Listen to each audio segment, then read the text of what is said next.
11 o'clock on your Monday morning. Welcome in. It is the Gamecock Central Takeover Hour presented by Firehouse Subs. Tyler Head, West Mitchell, Chris Clark along with you here on The Game. Late night last night, guys. Chris said he had to stay up well past his bedtime to see the end of the seventh longest game in NFL history. Certainly the longest Super Bowl, as we literally almost got 5 full quarters, save for the final 3 seconds there at the end of that. What would have been the first quarter of overtime that went past that. Yeah, what'd y'all think? You know, one of my first takeaways was the special teams were very enjoyable. Yeah. You know, I think we've all been conditioned here now over the past few years. Pete and Joe D were smiling at home. Well, it depends on which perspective they had at the time because, 55-yard kick broke the Super Bowl record. Then that was rebroken, and the punt coverage. We saw a clothesline. The punt coverage was incredible. Then you had the fumble. Yes. Right? I mean, there were some big special teams plays. I was very surprised that prior to last night's game, only 7 kicks of 50 yards or more had ever been made in Super Bowl history. That didn't seem real. You know what I mean? Like, you figured there would have been more than that at that point in time. But 3 of them last night, hats off to Jake Moody and Harrison Buckner, and obviously it ended up working out better for Harrison Buckner. But, yeah, special teams played a pivotal role last night. Obviously, that muff punt ended up setting up the touchdown that gave Kansas City their first lead of the game with Marquez Valdez-Scantling, and then that blocked extra point obviously kept it a 3-point game that eventually pretty much led to overtime. Yeah, blocked extra point ended up being massive. And I saw some articles that I felt like they just sort of surface level called it a Ray McLeod muffed punt. And I'm like, no, not. He did all he could on that, and actually had the wherewithal to realize, hey, this hit my opponent. I got to go try to hit my teammate. Got to go try to make a play on this. And the game, I saw it described as a slow burn and a slow buildup, and I thought that was the perfect explanation because, I still appreciate good defensive football. But, it was a little bit boring at first. And then, especially, we had a couple people over, and it was like, casual football fans are just like, is anything going to happen? Like, what's going on here? But I felt like it had a good, knowing how it ended up ending, it had a good little pace in that both sides were kind of filling each other out. Then I think both sides got increasingly aggressive with what they were trying to do because they knew that was what was required to go win the game. And then ultimately we got a great football game. I'll admit I knew, even knowing there were new rules and even them explaining the new rules, I didn't realize that the clock didn't matter at all. I thought we were going to reset at the end of 15 minutes. I had some people point that out to me a little bit earlier on when I was talking about the fact that Andy Reid didn't call it timeout at the end of that first overtime. And it's like, okay, well, they still would have let the Chiefs finish that drive even if it went into a second overtime period, which, again, we're new into these rules, so it's okay to not fully understand them. But we're so preconditioned to think, okay, well, when the clock runs out in overtime, the game's over or it goes to a tie or whatever it may be. So, yeah, the clock wasn't necessarily a factor at that point in time because I was like, why aren't they calling a timeout? They just wasted 25, 30 seconds there. But I guess it didn't really matter at the end of the day.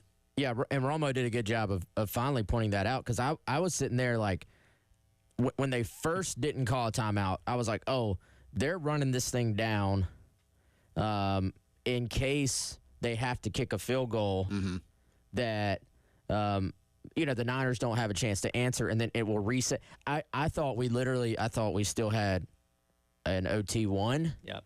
And then it would go into a second overtime, which would reset the entire thing. But essentially, this is the first quarter of overtime, and it would just turn around and you play again. Which I like. Or you keep playing, I should say. And this is only for the playoffs where, hey, if team number 1 scores a touchdown on the first possession, you still give the ball to the other team regardless. And it kind of goes back to how college football does their overtime, where you legitimately have to ask yourself, do we want the ball? Do we want to go on defense where, okay, we're going to go down the field and score, but the other team's still going to have our opportunity? Would you rather be that second team knowing either having to match or beat whatever the first team does? And I know for whatever, reasons of not wanting games to be too long, the NFL probably won't implement that into the regular season, but I think it adds an interesting dynamic to overtime where you do actually have to think like, hey, do we want the ball or do we want to give the ball to the other team and play defense first?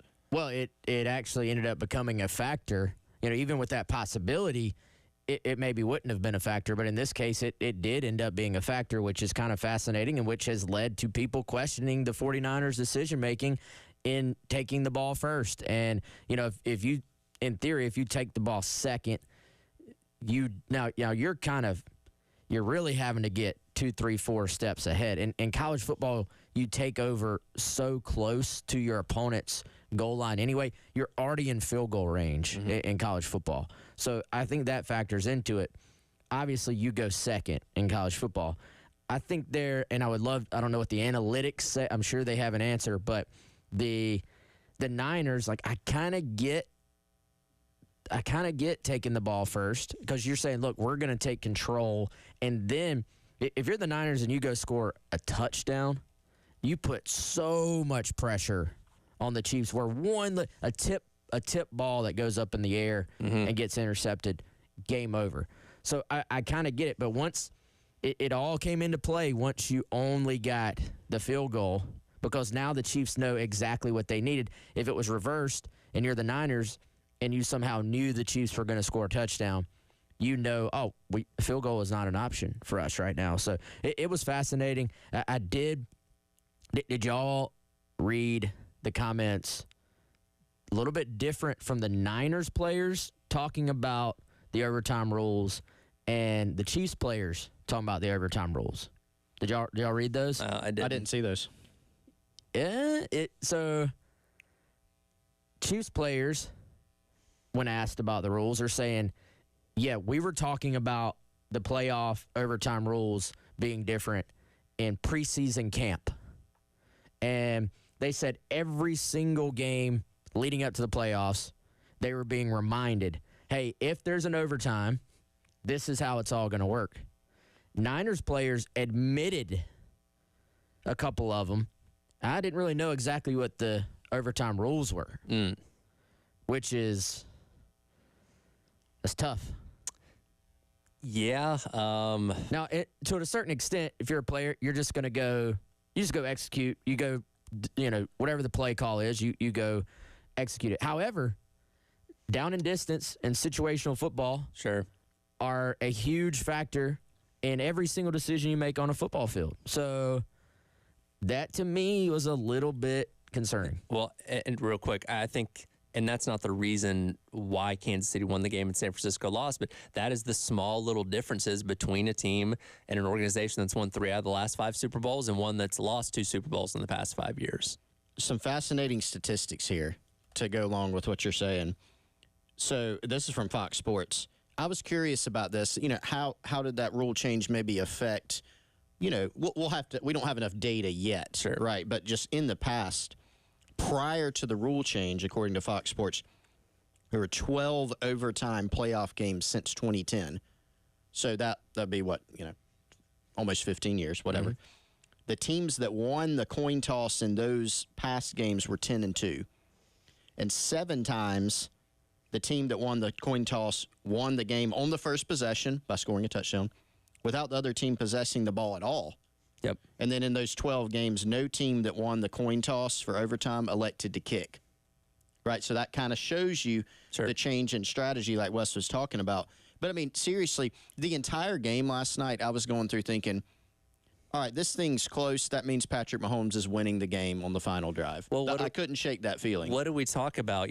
From a standpoint of not really having a dog in the fight, you want to see, hey, Patrick Mahomes down 3 points with 2 minutes to go. Can he lead his team down the field to tie the game, which is exactly what they did. And then he gets a scenario in overtime. Twice, basically. Yeah, he did it in overtime. Only that was, hey, go down the field, score touchdown to win the game. So we got to see, the best player on what's been the best team over the past handful of years be put in an adverse situation and go out there and perform, and that's exactly what they did. And we didn't get, since San Fran was, limited to that field goal in overtime, this didn't play out. But how bad would it have been if San Fran scored a touchdown, like if we were on the old rules, they scored a touchdown, and the last shot of Patrick Mahomes is him sitting on the bench not getting an opportunity. Nobody wants that. Yeah. We wanted exactly what we got, which was whether the Niners had scored a touchdown or a field goal like they did, he has the ball in his hands with a chance to go tie it or win it, and that's what we got.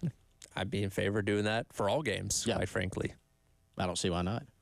Yeah, and I think for playoffs, it definitely makes sense to do it. I think the NFL is just saying, look, you now play 17 games. A lot of games. If you can't decide it in that amount of time, it's who really cares who wins that one game out of hundreds of games if you add them all up. Whereas you have to get a little. These are, in theory, the best of the best. Right. Although at times, honestly, in this game, I was sitting there thinking, to be the two best teams, it's not really a clean football game that I'm watching. The first half was mistake-filled, for sure. Yes, sloppy. And so, but you see what I'm saying? Like, I don't necessarily think there has to be some huge push to go to this for every single regular season game, because at some point you're just like, all right, it's time to move on to the next. Nobody really took this thing and ran with it. But once you get down to where you're talking about these games coming down to a couple of plays and it deciding who's going to live in history and who's going to be an afterthought, then, I mean, the whole reason they changed the rule was because of Mahomes and the Bills, and the Bills just having to sit over there and watch as Mahomes methodically sent them packing. Well, and in college football, we saw what was the game? The 7 overtime. Was it A&M and LSU? I think 7 overtimes, and that's not going to happen often, right? But people looked at that and said, "Oh, I don't know about that." Like, it was entertaining that time, but we don't want this over and over for a bunch of reasons, and so, we saw some changes to the college football. So definitely in the playoffs, I agree with you, Wes. We've got to keep this structure. It's much better. Yeah, it was fun. It's cool now that I actually know the rule about the clock too. Kansas City, the new dynasty. We're ready to put that stamp on them yet? Oh yeah, I don't even think there's a question. No question about it. They weren't even that good this year, and they found a way to win the thing. No. They got better as it went on. They did. They played their best football in the playoffs, which, that's, again, a mark of a great organization that, find your way in and you play your best football in the months of January and February, and you can still walk away with the Lombardi Trophy. On the other side of things, Kyle Shanahan, for the third time, now second time as a head coach, has a lead in the Super Bowl. And look, I don't consider losing having 10-point lead and losing, blowing it, because 10 points, that's nothing crazy. Like, yes, 28-3, that was a sizable lead that ended up crumbling on them. But once again, just kind of running in this scenario of not being able to close the deal in the late stages of a game, in the Super Bowl, but once as a coordinator and now twice as a head coach. Yeah, and 10-0 with what? It was 3-4 minutes before halftime when Kansas City finally got the ball back. Yeah, I don't really think you're blowing a lead at that point. I mean, they had a 10-point lead for all of a few minutes, right? Yep. So I thought the Niners played a pretty good first half, but you kind of knew. And I'm sitting there going, Kansas City's about to middle them. Yeah. And what that means is basically you have the ball at the end of the half and then the beginning of the half. The double up. And yeah, so you call that the middle 8, the final 4, and then the first 4. Now, the Niners ended up getting a stop to start the second half with an interception. And so they kind of did their part, just holding them to 3 points in that case. But then you had, the third quarter was kind of slow, and then it really started to pick up end of third quarter, going into the fourth, and, of course, overtime. Both offenses down the stretch did execute pretty well, I thought. Both of them had to convert fourth downs. Even the Niners went for it on a fourth down instead of kicking a field goal. It ended up paying off, and so I thought both offenses executed pretty well down the stretch. A little bit more on the Super Bowl as the hour rolls along, but coming up, we'll dive into some basketballs. There were some good games in action for the Gamecocks over the weekend as well. That's coming up. It's the Gamecock Central Takeover Hour presented by Firehouse Subs here on The Game.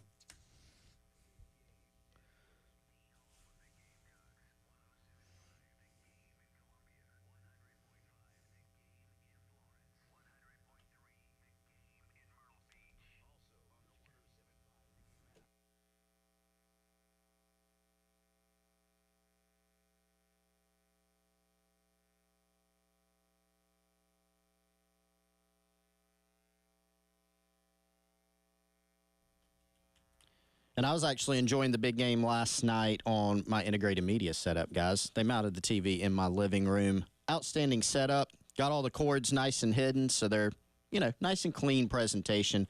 Looks outstanding. They can help you do the same at your home. Everything from picking out your audio-visual equipment. You don't have to go to the big box stores. You don't have to order it online and not really have a clue what you're getting. You can call the team at Integrated Media, Michael and Nathan, at 803-948-8327. They can handle every single bit of the process for you, for getting the equipment, recommending what you need, to installing it for you so you have an outstanding audio-visual setup. It'll be the envy of your neighborhood, quite frankly. They can also help you set up a complete smart home system where you can control those devices, your lighting, your thermostat, your sound systems, your alarms, and your security cameras from the touch of a button. IntegratedMediaInc.com or 803-948-8327. That's Michael Nathan, Integrated Media.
Cooper now comes and gets it on the left wing, working against Paul Lewis. Backs him down on the baseline, gives it to Murray Royals, and there is the exclamation point.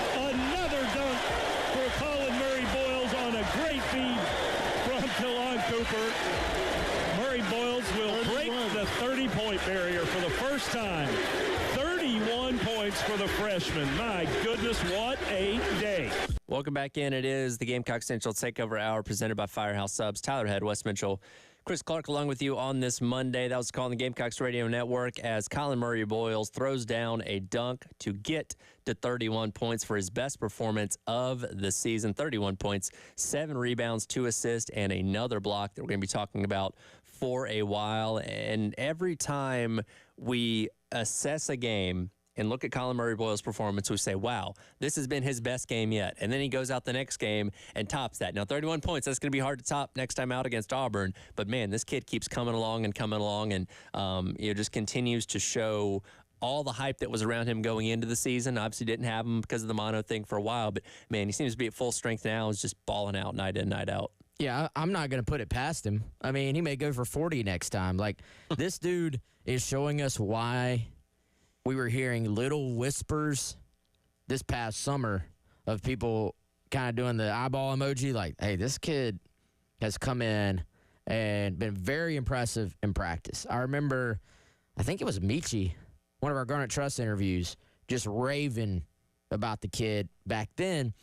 And then we just didn't get to see that at all to start. One, he was actually just out because of the mono, and then he was still trying to work his way back.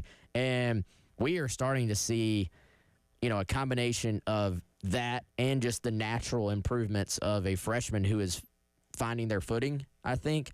But talk about a guy who just does not let the moment bother him. I've said it several times, he acts like he's just playing basketball with his boys, like, in the backyard. And it's so impressive. I keep going back to his hands, though, y'all. Like, this guy has some of the best hands, best hand-eye coordination. I think that is why he is such a good rebounder, even though he's a little bit undersized. He doesn't have to get both hands up there. Like, a lot of times he'll snatch. If you, look at it frame by frame, he snatches the ball with one hand and then brings that second hand to the basketball. And it's just because the ball sticks to him. And so the footwork, the mentality, the touch, he's obviously worked very hard as far as just being a skilled big man down low too, not just a guy using only his size.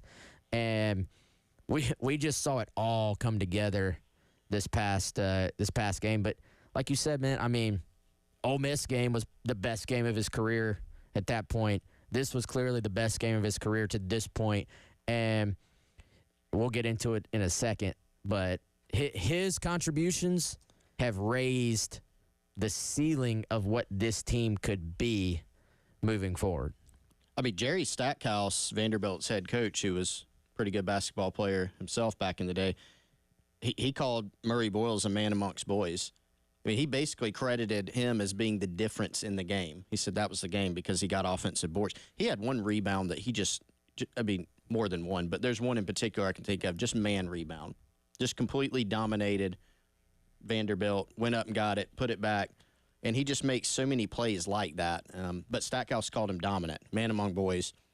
And really, if you kind of think back to how that game went, you can go, yeah, he was. Offensive, defensive glass, scoring. The scary thing about him is not even close to a finished product. Like, if this guy was like a senior, you'd be like, man, this guy's really good. He's a freshman. And, missed a good part of the season, kind of came back around the time of the Clemson game. He's still getting and he's just getting better and better. And they mentioned on the broadcast, I can't remember if it was this game or maybe the last game, this guy can shoot from outside. What is it going to look like when that part of his game gets unlocked? And that's something that Paris talked about on, I think, Carolina Calls last week that said, in the preseason before he got sick and everything, he was nailing things from deep pretty consistently. And that's an area that, they've yet to unleash him yet. So maybe that's something, I don't know if you're saving that for later on down the line. It's kind of your secret weapon to, release him and see what he can do from that point in time. But that's a whole area of his game that we have yet to see where he could only get even that much better going forward. Yeah, if he adds a jumper to the mix here as well. And right now, most of the guys that try to guard him, and when he gets in those one-on-one situations, they really struggle to keep up with him. And it's almost hard to explain why, but he's just so skilled, and he does not athletically operate like a guy his size. Like he's completely under control, and the basketball, when he possesses it, is completely under his control as well. And to add to it, he's a great passer too, has good vision, of the court. And just top to bottom, I mean, this guy does it all. And I think what I was getting to earlier, you look at what this team was when the season started, and you started to see the pieces coming together. And you said, man, this is a pretty good basketball team. But with him playing the way he has, like, to me, it completely changes the picture of what the expectation should be for this team. Like, I don't think this is just some Cinderella storybook run right now where you're like, oh, man, they've won a couple of games they quote-unquote shouldn't. You look at what they have top to bottom. You look at the added depth. He essentially took the place of Stephen Clark in the lineup and has provided much more upside to that position for South Carolina. When South Carolina needed a bucket late in the Ole Miss game and they were up by 3, they didn't end up having a great possession, ended up launching a 3, I think. Before the season started, I would have been saying Michi has to be the guy on this possession. Mm-hmm. As the season progressed, I could have said Michi, BJ down low. We've seen them go to that in game sort of deciding situations. Talon Cooper has made big shots. I was sitting there going, give the ball to the freshman because they can't guard him.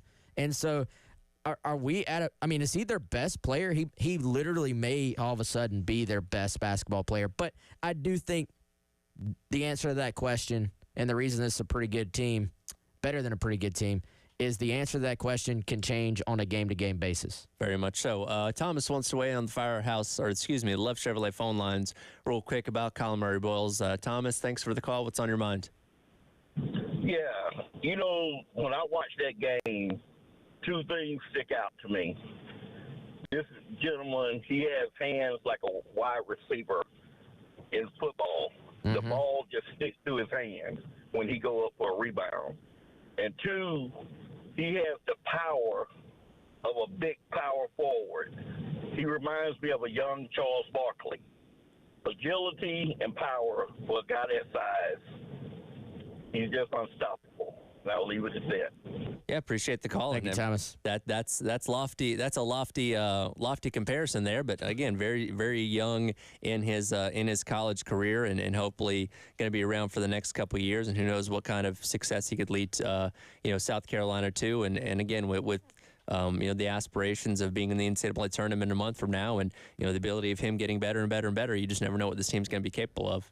Did y'all see the dunk where he kind of fumbled the basketball, but then he stuck with it? Like, sticks with it. The quickness in which he rises off the floor and gets up there, incredibly impressive. But you know what else? Don't watch the basketball.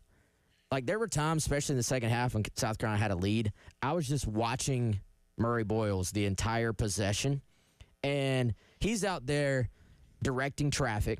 He's out there constantly talking. And I don't mean talking to his opponent. I mean constantly in communication with Talon Cooper, Michi Johnson, making sure everybody is on the same page, giving information. He receives coaching from his teammates very well, his older teammates, from what I can tell, just based on body language. And even there's a late layup by Chris's boy, Miles Studi, that was completely wide open because Colin Murray-Boyles had boxed out his man to completely open up the lane. So as crazy as it is to say, as impressive as 31 points were, he's doing even more. He's making even bigger impact than that away from the basketball. Absolutely. It was also a big weekend for the women's team, picking up a big victory yesterday against UConn. We'll dive into that coming up. A quick reminder, Carolina calls tomorrow night. Don Staley will be on with that. We'll dive into what the women did yesterday against UConn next here on the Gamecock Central Takeover Hour, presented by Firehouse Subs here on the game.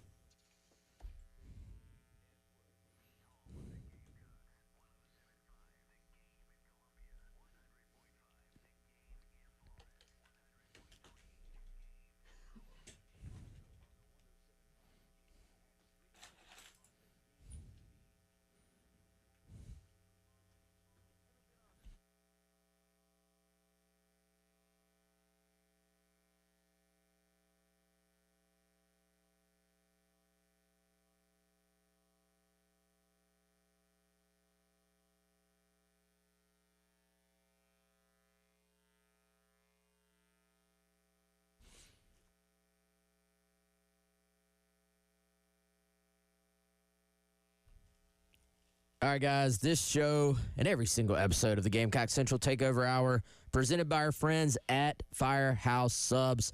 Avoid the wait. Order the Rapid Rescue to go right now. There are two convenient ways to do that.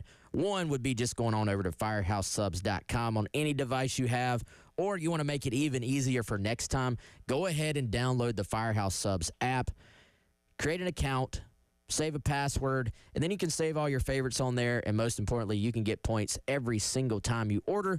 Then you can use those points, trade them in for free food. Want to try something new? How about the new Chicken Parmesan Meatball Sub with savory chicken meatballs, bright marinara, shaved Parmesan, melted provolone, and crispy Italian seasoned breadcrumbs, all on a toasted garlic bread roll. But guess what? You got to order it now because it is available for a limited time only. Again, best, most efficient way to do it, firehousesubs.com or download the Firehouse Subs app.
I should say.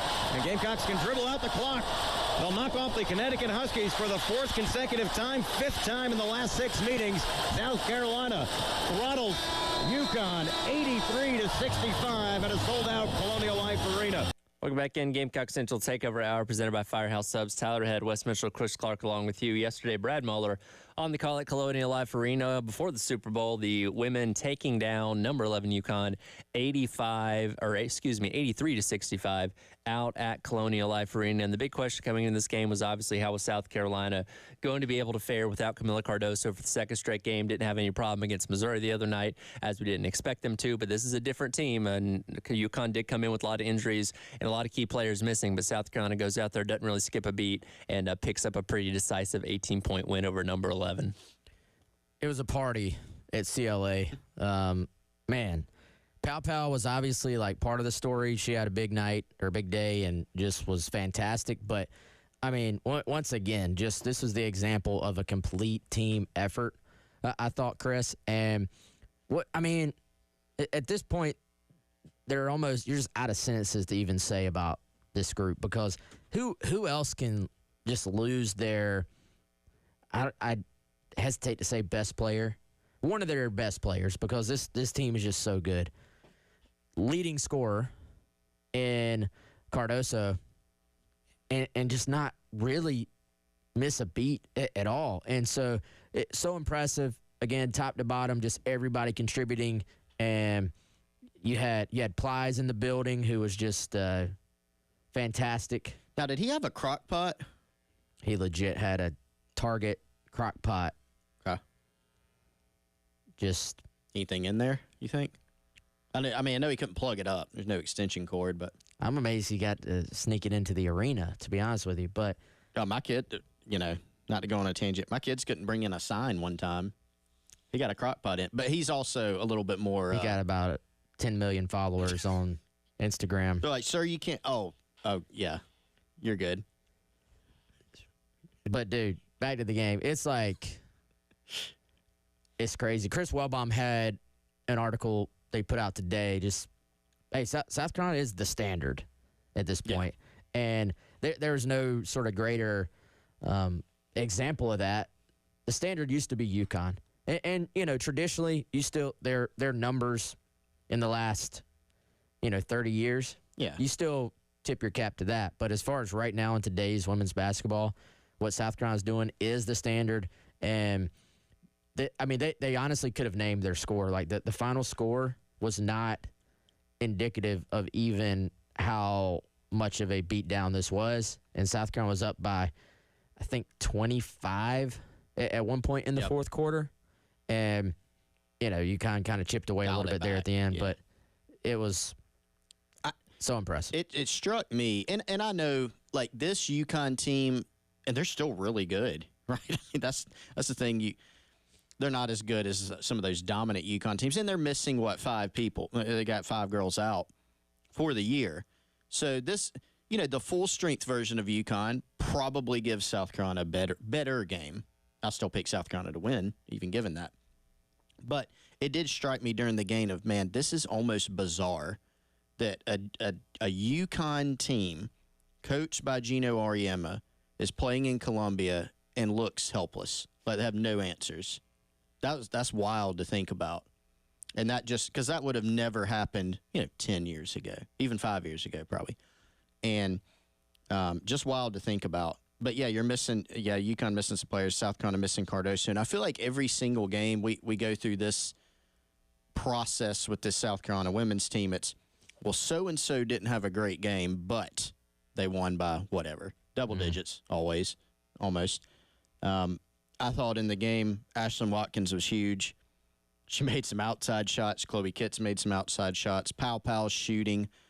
They did a really good job defensively for the most part on UConn. And yeah, that's kind of the phrasing that I took away is UConn just didn't have any answers for South Carolina. Well, I think this game was the last 2 games really are a glimpse into the future because, everybody expects Cardoso to leave and be drafted and kind of take that next step for her career.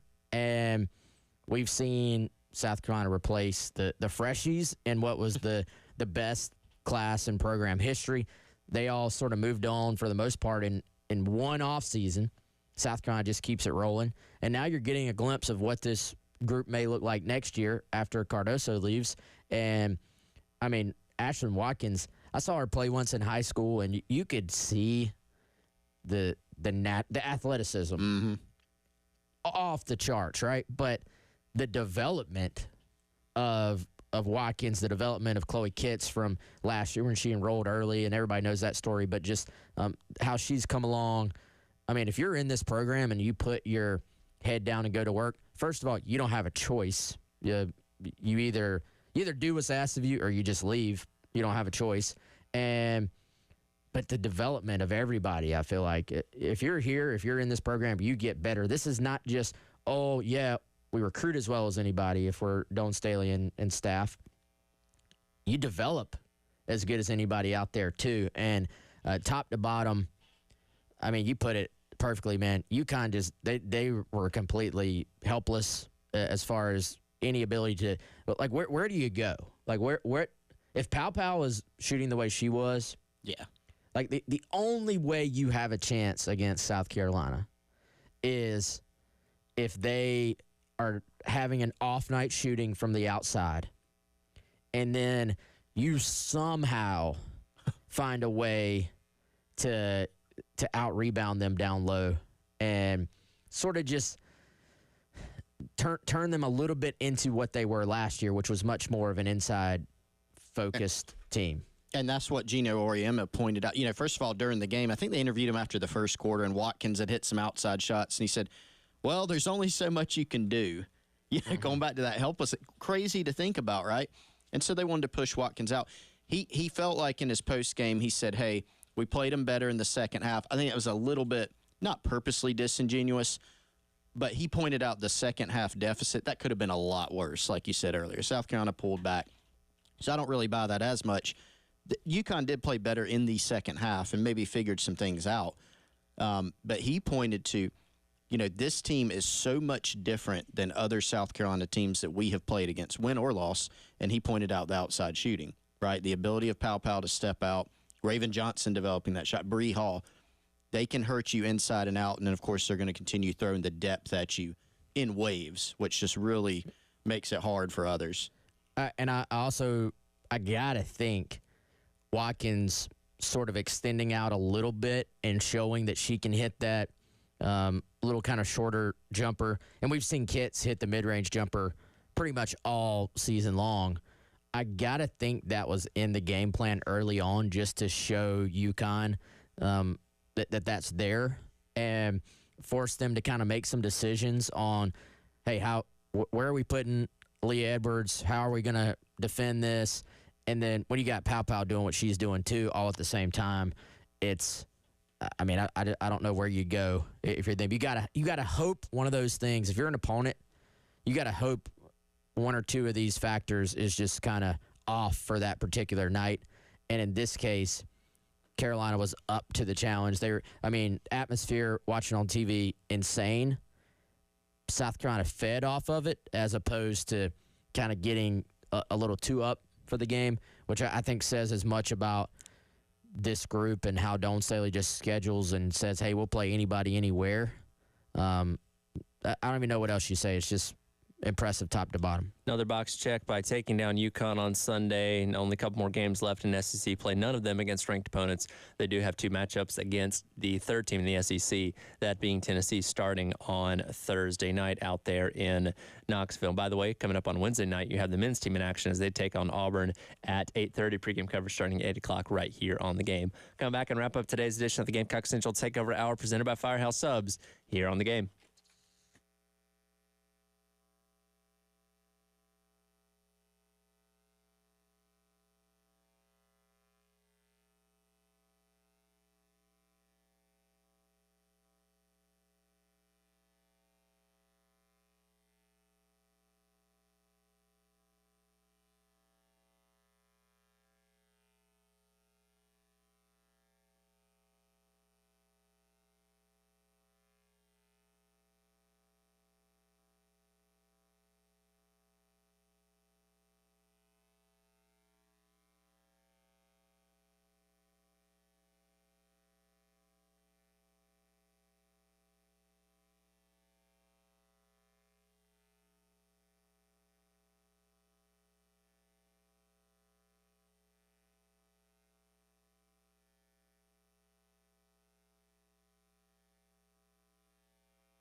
Welcome back in Gamecock Central's Takeover Hour presented by Firehouse Subs.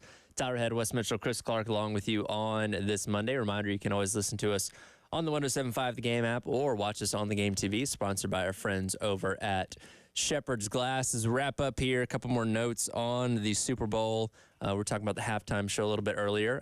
My wife was a big fan. She gave it a 9 out of 10. What's your assessment of Usher and his litany of guests last night? Well, I think everybody loved it except for Swiss Beats, who is Alicia Keys' husband. Yeah, they a little flirty on stage there for Tyler, sure. did you know? I assume you knew who Swiss Beats. I know of him. I can't say I've heard the name. I can't say I'm a really- fan. I couldn't pick him out.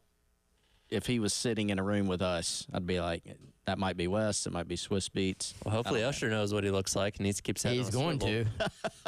Surprised he wasn't waiting in the back for him. But no, I thought it was very. I mean, it's got to be hard to go do that show, do the halftime, knowing like half the country's gonna love it, half the country's gonna hate it. Mm-hmm. So how many of the people who were kind of in the middle there can you sway on over? And he had enough. Like, if you're a certain age, you've heard all those songs and you knew all the people he had on stage. So I thought, I mean, what your wife said, 9 out of 10? She said 9 out of 10.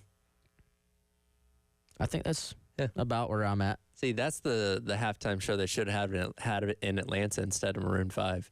I mean, it was in Atlanta. It was a in tribute to Atlanta. It really was. And we had Maroon 5 a couple years ago. Lame. There were a couple of the classics that were too short, but you know, you had to fit a lot in, or left out altogether.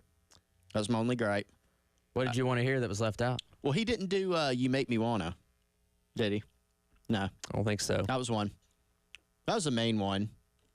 But man, the skating was cool. I gotta say.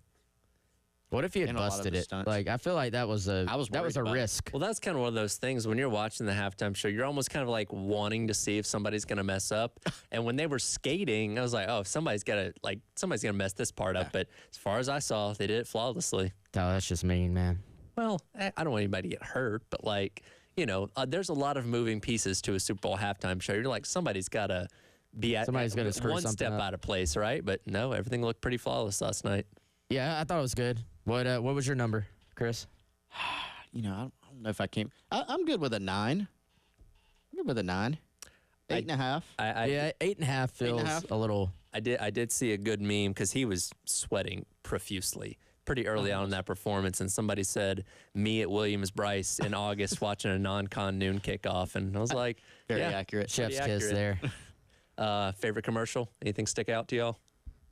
Oh, man. I like the Schwarzenegger one. Neighbor. My favorite one was the Michael Cera one. That was good. I like that. That one was really funny.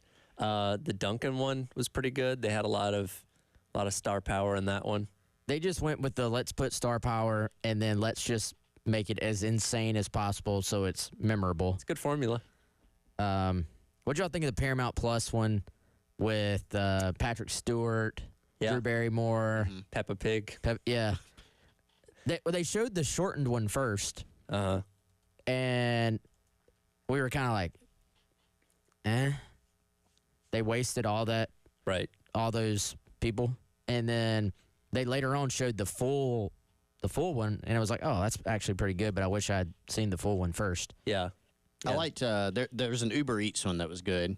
It had the Friends, it had Ross. Yeah. On there. And where Rachel doesn't remember him. Yeah, Jelly Roll was on it. Yeah. He didn't know why his tattoos were there, and a bunch of other things like that. Yeah, there's some good ones. Did you see that Beyonce dropped an album right after Is her it out? commercial? It is out apparently. Okay. It's a country album. My wife was What? all over that. I had no clue. I missed that. Yeah, so Beyonce's doing. She showed up wearing like a cowboy hat and like a jean jacket. I guess that was a giveaway. I had no clue she was now. It's just one album. I'm the wrong person to ask questions about this. I'm just going off what I was. Tyler, that's what you're here for, man. You're supposed to know everything. and keep me and Chris on. Has your wife listened to the whole album? She's listened to at least what was available last night. Is there a rating? While watching the game, she's listening to this Beyonce album. I'm like, maybe not right now. Among the things I thought you'd say today, Beyonce in a country album, we're not one of them. The little part I heard, it sounded fine. So, what can't you do, I guess? But yeah. Successful Super Bowl? Everybody? I think so. A little sloppy in the beginning, Good. but, overtime, that's always exciting. Almost got double overtime. Yeah. So, can't complain. Just was a very late night. But yeah, now we got to wait 200 some odd days for football to return. So it's going to be a long off season. That'll do it for today's edition of the Gamecock Central Takeover Hour presented by Firehouse Subs. Halftime show with myself and Dimitri Ravenos coming up next right here on The Game.